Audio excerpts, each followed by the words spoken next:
It is. You're going to want to give yourself a couple of extra minutes. I know personally I had to defrost my windshield this morning, so you might be walking out to the same thing. And all of you students who have to wait at the bus stop, yeah, it's cold out there, 38 in Macon, but this is of course what's making it feel colder. We do have a little bit of a breeze to work with, so it's feeling more like 34 in the city of Macon. Area-wide upper 30s and low 40s, 37 in Warner Robins, we're at 41 in Montezuma, 39 in Dublin, 41 in Gordon, and 37 in Thomaston, 38 if you're waking up with us in McRae. So for all of us this morning, upper 30s, low 40s, but you could subtract a degree or two from that when it comes to the feels like temperature because we do have a little bit of a breeze building in. Anywhere between 5 to 9 miles per hour where you're seeing this yellow color, that could be wind gusts upwards of 15. We just don't have a data point there to pick up on it. So just know there's a little bit of a breeze and that will persist through the day as our cold front moves through the area. And what that's going to do is leave us chilly for a late November day today. Temperatures will top out in the upper 50s between noon and 5, but we'll be in the mid 50s by around 5 o'clock. Now, we do have some warmer weather on the way. I'll tell you about it in just a few minutes. Thank you, Courtney. An autopsy set for this week could reveal more about parts of a human skeleton found in Dodge County. Sheriff Brian Robinson says a couple's dog found the remains near the intersection of Hawkinsville Highway and Pearl Bates Avenue Friday afternoon. Robinson says bones were likely there for several months. The Georgia Bureau of Investigation helped collect evidence there, and the GBI Crime Lab in Atlanta says they'll perform an autopsy early this week. Firefighters in Monroe County spent the weekend putting out flames at their own fire station. Chief Matt Jackson says they got a call just after 11 Saturday night of a fire at station number 10, that's off Evans Road in Smar. He says there were no firefighters there because it's manned by volunteers. Jackson says as his crew worked to put out the fire, the roof of the station collapsed, injuring one firefighter's knee. He went to the hospital but should be okay. Definitely the most important thing is that all our firefighters went home this morning. All the station, the trucks, all that stuff can be replaced. But we're very fortunate not to have any serious injuries. Very thankful everyone was okay. Chief Jackson says a 2001 Freightliner pumper parked at the station garage suffered some severe damage. The state fire marshals are now working to find out what caused that fire. And a driver does not face any charges right now after a deadly pedestrian accident in Macon. It happened just before 7 a.m. yesterday at the intersection of Millerfield and Jeffersonville roads. Deputies say a driver hit 60-year-old Debbie Pearson as she walked toward Jim's Food Mart. She died there. Bibb Coroner Leon Jones says this marks the county's 14th pedestrian death of the year. Both in 2019 and 2020, the county had 11 pedestrian deaths. And a fight yesterday afternoon landed a Macon father in the hospital. The deputies say it happened around 5:45 in the 3000 block of Cook Circle. They say 54-year-old Alan Purser of Macon suffered a serious head injury during a fight with his son. Right now, he is in critical condition. The fight is still under investigation. This morning, investigators still are not announcing any arrests after a string of armed robberies around Macon. The Bibb Sheriff's Office reported 4 this past weekend and 3 the weekend before that. Saturday night, someone robbed King's Food Mart on Houston Avenue. Then on Friday, 3 robberies happened within a span of 2 hours. Deputies say someone hit the Walgreens on Vineville Avenue, the Family Dollar on Shirley Drive, and the Welcome Food Store on Knoxville Road. The weekend before that, someone robbed the Sitco on Bloomfield Road, the Circle K on Pianona, and the Dollar General on Bloomfield. The Sheriff's Office has not said whether they believe any of these robberies are related. Election workers getting ready for another big day at the polls. Tomorrow is runoff election day for voters in Warner Robins. They'll decide who will lead the international city next. Voters are choosing between incumbent Mayor Randy Toms and newcomer LaRonda Patrick.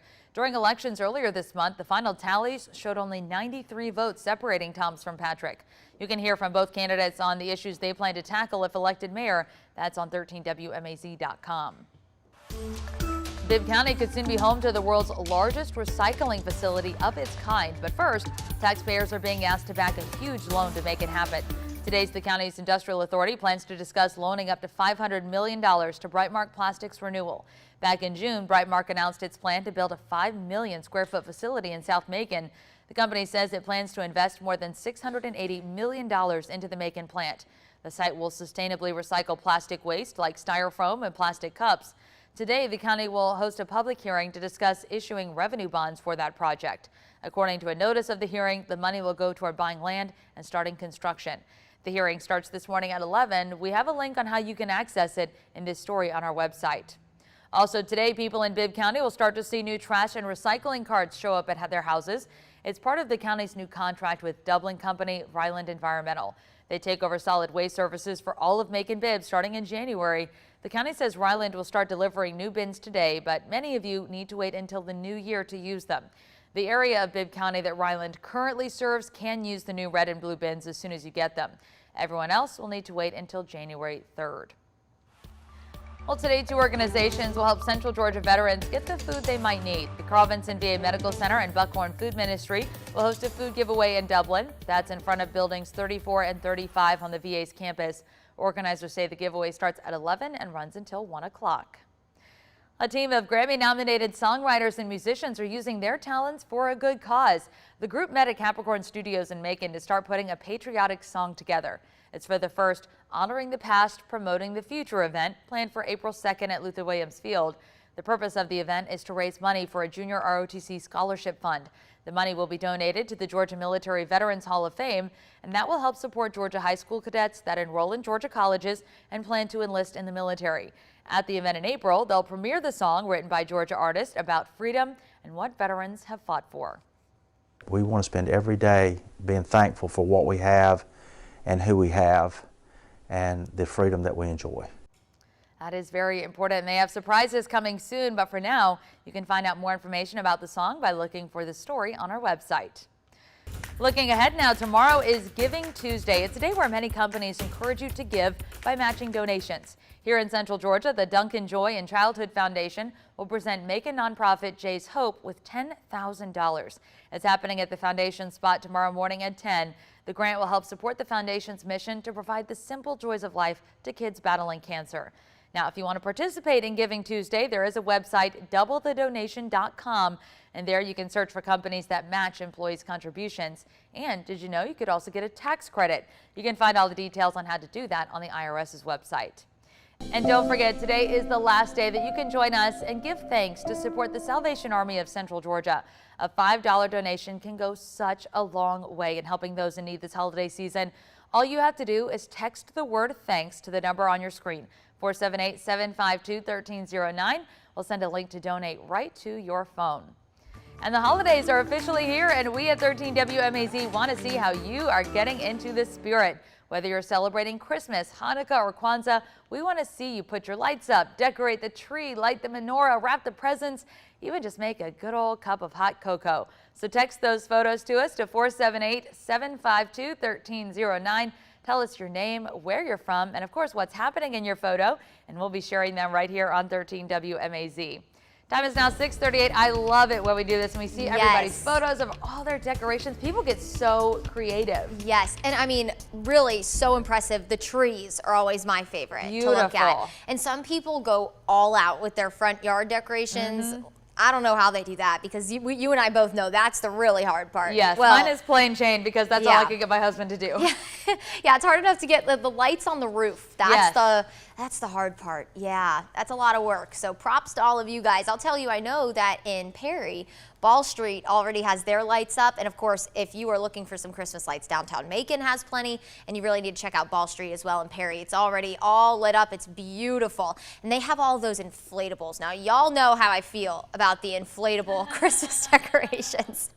The first thing when I started talking about decorating for Christmas that people on my Facebook Live asked was, is the dog coming back? Well, if y'all didn't know about the dog saga, well, I don't love the inflatable Christmas decorations, and Dylan decided that he wanted to bring home a inflatable dog because it looked like Colby.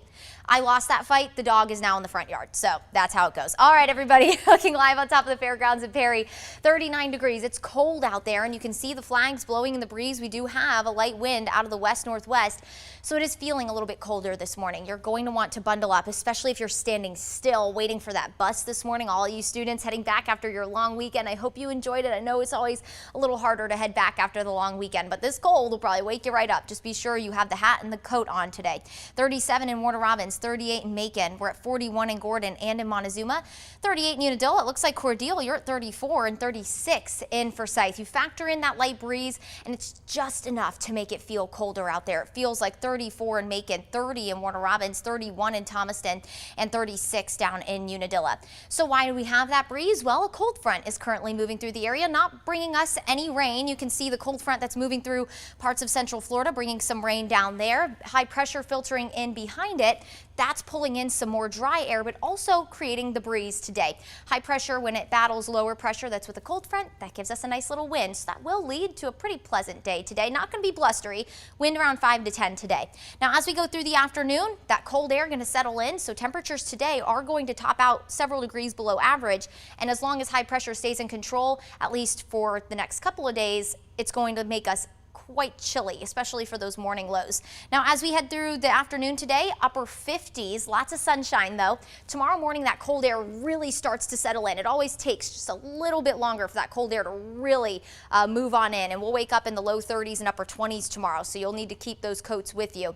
Now, as high pressure starts to push off to the south, what is that going to do? It's going to bring wind out of the south for us. You can see the way it rotates clockwise like that. Well, we'll get a southerly flow. That's going to pull in a warmer air mass from the Gulf of Mexico. Also, pair it with the fact we'll be under the warm front of our next weather system, or another weather system, I should say. That's going to kick off quite the warming trend for us. So if you're saying it has just been too cold, we need to turn up the heat a little bit, well, we will.